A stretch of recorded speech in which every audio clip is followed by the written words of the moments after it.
Hi friends, good evening. Knowledge today topic వచ్చేసి 8th class ఎఫ్ఏటీకి సంబంధించి బయాలజీ పార్ట్ 1 అనమాట. Crop production and management, steps involved in agriculture, ploughing the soil, plough leveller, sowing seeds, hand seed drill, applying manure, organic chemical, harvesting, harvester sickle, storage, soil granary. This is two matters is same matter. Next two, moat, chain pump, technique, rahat, irrigation, traditional, modern, protecting from weeds, pesticides, weedicides. Modern methods of irrigation, sprinkler system, drip system. This is the English version in mind map 8th class.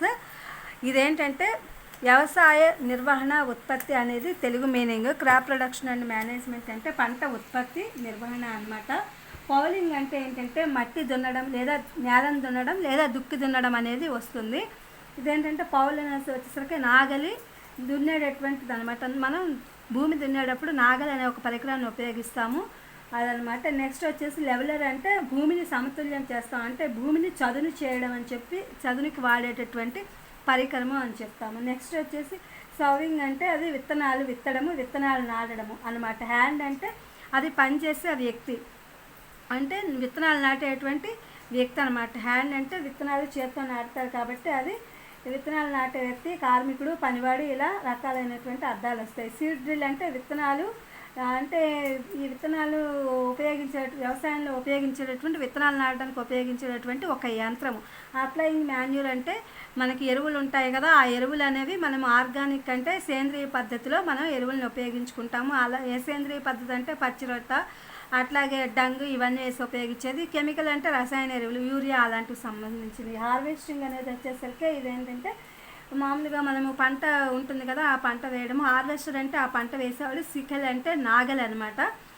Storage అంటే మనం వాటన్నిటిని storage చేస్తాం కదా, అవి storage చేసేటటువంటిది. Next వచ్చేసి నిల్వ అనమాట. నిల్వ. సైలో అంటే గోతి, అంటే గొయ్య తవ్వుతాం అనమాట. గ్రైనరీ అంటే ధాన్యాగారం. ఈ ధాన్యాగారంలో అవన్నీ కూడా ఉంటాయి. ఇది సేమ్ మ్యాటర్ అనమాట. పైది కిందది సేమ్ మ్యాటర్, కాకపోతే ఇక్కడ వీటన్నిటికీ కూడా మనం వివరంగా ఇచ్చామన్నమాట ఏంటి అనేది.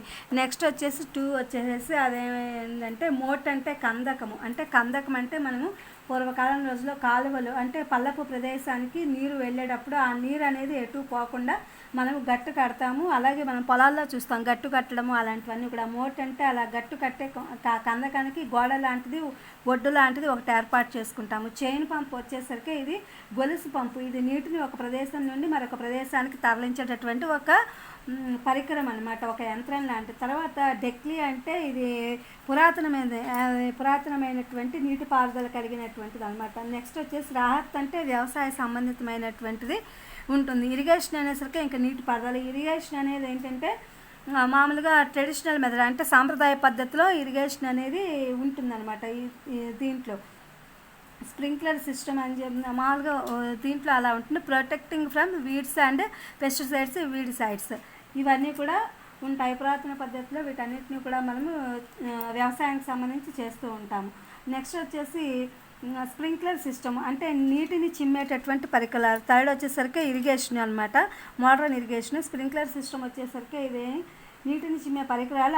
అలాగే వర్షం పడినట్లుగా ఉంటాయి, నీటిని అందించేదనమాట. దీనిలో ఏంటంటే నీరు కొంచెం ఆదా అవుతుందని చెప్పి ఇలాంటి మోడర్న్ పద్ధతులన్నీ మనం ఉపయోగిస్తూ ఉంటాం. అలాగే పంట మొత్తానికి నీరు అందుతుందని ఒక ఉద్దేశంతో ఈ యొక్క దాన్ని ఏర్పాటు చేయడం, మెథడ్ అనేది ఏర్పాటు చేయడం జరుగుతుంది. డ్రిప్ సిస్టమ్ వచ్చేసరికి ఈ నీరు ఇంకా ఆదా అవుతుంది. బిందు సేద్యం వల్ల నీరు అనేది ఇంకా ఆదా అవుతుంది. ఇది తెలుగు ఇంగ్లీష్ వెర్షన్ నేను mind map crop production and management 8th class ఎఫ్ఏటీకి సంబంధించి ఇది మీకు ఉపయోగపడుతుందని చెప్పి వీడియో అప్లోడ్ చేస్తున్నాను. Please my channel like, share, subscribe and comment. Thank you for watching. Thank you for support.